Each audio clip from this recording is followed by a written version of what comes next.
अहम तरीन खबर अपने नाज़रीन तक हम पहुंचाएंगे। अक़वाम मुत्तहिदा ने अफगानिस्तान में इंसानी हुकूक की सूरत हाल से मुतालिक ताज़ा रिपोर्ट जारी कर दी है, जिसमें तालिबान हुकूमत के दौर में बुनियादी हुकूक और शहरी आज़ादियों पर आयद पाबंदियों पर तशवीश का इजहार किया गया है। रिपोर्ट के मुताबिक गुज़िश्ता 3 माह के दौरान मनमानी गिरफ्तारियों, तशद्दुद के वाक़यात और जिस्मानी सज़ाओं के मुतादिद केसेस रिकॉर्ड किए गए हैं। रिपोर्ट में मीडिया पर पाबंदियों, सहाफ़ियों की गिरफ्तारी, नशरियाती इदारों की बंदिश और मजहबी अक़लियतों को दरपेश मसाइल का भी जिक्र किया गया है। अक़वाम मुत्तहिदा के मुताबिक ख़वातीन और बच्चियों की तालीम, नक्लो हरकत और रोज़मर्रा ज़िंदगी से मुतालिक पाबंदियाँ बदस्तूर बरकरार हैं, जबकि बाज़ नए ज़वाबित से ख़वातीन के कानूनी हुकूक मज़ीद महदूद हुए हैं। रिपोर्ट में तालिबान हुक्काम पर जोर दिया गया है कि वो बैनुल अक़वामी इंसानी हुकूक के तकाज़ों की पासदारी करें।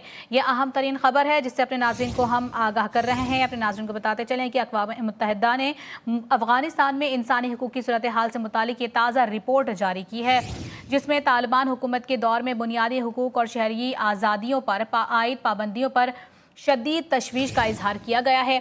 रिपोर्ट के मुताबिक गुज़िश्ता 3 माह के दौरान मनमानी गिरफ्तारियों, तशद्दुद के वाक़यात और जिस्मानी सज़ाओं के मुतादिद केसेस रिकॉर्ड किए गए हैं। रिपोर्ट में मीडिया पर पाबंदियों, सहाफ़ियों की गिरफ्तारी, नशरियाती इदारों की बंदिश और मजहबी अक़लियतों को दरपेश मसाइल का भी जिक्र किया गया है। साथ ही अपने नाज़रीन को ये भी बताते चलें कि अक़वाम मुत्तहिदा के मुताबिक ख़वातीन और ख़ास तौर पर बच्चियों की तालीम, नक्लो हरकत और रोज़मर्रा ज़िंदगी से मुतालिक पाबंदियाँ बदस्तूर बरकरार हैं, जबकि बाज़ नए ज़वाबित से ख़वातीन के कानूनी हुकूक मज़ीद महदूद हुए हैं। रिपोर्ट में तालिबान हुक्काम पर जोर दिया गया है कि वो बैनुल अक़वामी इंसानी हुकूक के तकाज़ों की पासदारी करें। अपने नाज़रीन को बताते चलें कि ये नई रिपोर्ट सामने आई है अक़वाम मुत्तहिदा की जानिब से, जिसमें तकरीबन 3 माह की तमाम तर जो भी सूरत हाल है अफ़गानिस्तान की, उस पर शदीद तहफ़्फ़ुज़ात का इजहार किया गया है। अक़वाम मुत्तहिदा ने अफ़गानिस्तान में इंसानी हुकूक की सूरत हाल से मुतालिक ये ताज़ा रिपोर्ट जारी की है, जिसमें तालिबान हुकूमत के दौर में बुनियादी हुकूक और शहरी आज़ादियों पर आयद पाबंदियों पर शदीद तशवीश का इजहार किया गया है। गैर इंसानी सलूक का उसमें वाज़ेह तौर पर ज़िक्र किया गया है। इसी पर गुफ्तगू करने के लिए दिफाई तज्ज़ियाकार डॉक्टर खुर्रम साहब हमारे साथ मौजूद हैं। बहुत शुक्रिया। क्या कहेंगे, ये ताज़ा रिपोर्ट जो सामने आई है, एक बार फिर से पाकिस्तान की जानिब से जो पहले भी ये बात कही गई थी कि इस तरह का रवैया इख्तियार किया गया है तालिबान दौरे हुकूमत में ख़वातीन के साथ, बच्चों के साथ, अब ये रिपोर्ट भी वाज़ेह तौर पर सामने आ गई है? जी बिल्कुल, अफगानिस्तान में इंसानी हकूक की सूरत हाल दिन ब दिन बदतर होती जा रही है और ये अक़वाम मुत्तहिदा की कोई पहली रिपोर्ट नहीं है जिसमें इस अलमिया की तरफ इशारा किया गया है। आज सूरत हाल ये हो चुकी है कि ख़वातीन महरम के बगैर हस्पतालों में नहीं जा सकती हैं, सरकारी मुलाजमीन के फ़ोन इस्तेमाल करने पर पाबंदी लगा दी गई है, अक़लियतों का वहाँ पर जीना तकरीबन दो भर हो चुका है, आशूरा के जुलूस वहाँ पर बंद कर दिए गए हैं, इस्माइलियों की इबादत गाहों को बंद कर दिया गया है।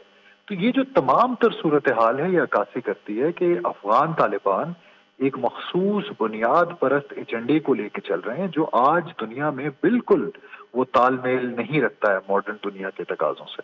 और जब ये इंसानी हकूक की सूरत हाल इतनी बदतर हो जाती है, तो जाहिर है कि उसका एक असर मईशत पर भी पड़ता है। इनकी मौशी पॉलिसियां नाकाम हो चुकी हैं। हमने देखा है कि अक़वाम मुत्तहिदा की रिपोर्ट ने ही ये एक्सपोज किया कि हर 10 में से 8 अफगान आज मजबूर हैं अपना घरेलू सामान बेचने पर जस्ट टू अर्न 2 टाइम्स 2 वक्त की रोटी कमाने के लिए। और जब सूरत हाल यहाँ पहुंच जाती है तो फिर ये करते ये हैं कि ये अपने अंदरूनी मसाइल को एक्सटर्नलाइज करने की कोशिश करते हैं। फिर ये खत्ते में मौजूद दीगर ममालिक के खिलाफ मुहिम जोई शुरू कर देते हैं।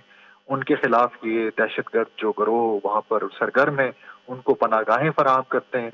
एक तो उससे उन्हें कुछ फास्ट इनकम हो जाती है और दूसरा ये अपने लोगों को ये बावर करवाने की कोशिश करते हैं कि शायद ये जो हमारे अंदरूनी मुआशी मसाइल हैं, हमारे जो अंदरूनी समाजी मसाइल हैं, उसकी बुनियादी वजह हमारे पड़ोसी ममालिक हैं। तो इस अक़वाम मुत्तहिदा की रिपोर्ट से पाकिस्तान के मौक़िफ़ की तायीद हुई है कि ये जो रजीम आज वहाँ पर ताकत के जोर पर काबिज है, वो ना ही अफगानिस्तान के समाज को मेंटेन रखने के काबिल है, ना वो मईशत को कंट्रोल कर सकता है, क्योंकि ये लोग 30 साल ये सिर्फ लड़ाई जानते हैं और ये सिर्फ लड़ाई को ही ये एक्सपोर्ट कर रहे हैं। मेरा ख्याल है कि गवर्नेंस अफगान तालिबान के बस की बात नहीं है। अच्छा डॉक्टर साहब, जैसा कि आपने भी फरमाया कि जो एक जंगी सूरत हाल एक तरह से इन्होंने बना ली है, और ये तालिबान दौरे हुकूमत में जिस तरह का रवैया ख़ास तौर पर बच्चियों और ख़वातीन के साथ रवा रखा गया है, और आपने अक़लियतों का भी जिक्र किया, आप नहीं समझते कि ये जो हुकूमत है ये अपने ही शहरियों को, अपने ही आवाम को तहफ़्फ़ुज़ देने में मुकम्मल तौर पर नाकाम है? बल्कि हम अगर ये बात को मज़ीद आगे जाकर सोचें तो भारत में भी यही सूरत हाल इख्तियार की गई है, अक़लियतों के साथ नारवा सलूक करना, वहाँ पर इस तरह से उनके लिए ज़मीन तंग कर देना। आपने एक सही सिमिलैरिटी ड्रॉ की है अफगानिस्तान और भारत के दरमियान, और जिस तरह से अफगानिस्तान और भारत करीब भी आए हैं एक दूसरे के गुज़श्ता 2 सालों में, तो लग ये रहा है कि ये बुनियाद परस्तों का एक इत्तेहाद बन चुका है। एक तरफ आपको अफगान तालिबान नजर आते हैं और दूसरी तरफ मोदी रजीम नजर आता है, और अफगान तालिबान के हवाले से बहुत ये वाज़ेह हो चुका है कि गवर्नेंस इनके बस की बिल्कुल नहीं है बात, और जिस तरह से ये तखरीबकारी एक्सपोर्ट कर रहे हैं इस वक्त पूरे खित्ते में, ये सिर्फ पाकिस्तान वाहिद मुल्क नहीं है जो इस वक्त शिकार है उस दहशतगर्दी का। हमने देखा है कि सेंट्रल एशिया में काफ़ी अटैक्स हुए जिसमें मासूम लोग मारे गए, रशिया में मॉस्को में अटैक्स हुए, चीन के अहदाफ को निशाना बनाया गया, और ये सारे जो अटैक्स हैं दे वर ट्रेस्ड बैक टू अफगानिस्तान। तो जब आपकी गवर्नेंस नाकाम हो जाती है, आपकी समाजी पॉलिसियां नाकाम हो जाती हैं, तो आपके पास एक्सपोर्ट करने के लिए कुछ सिर्फ भी बिल्कुल नहीं रहता।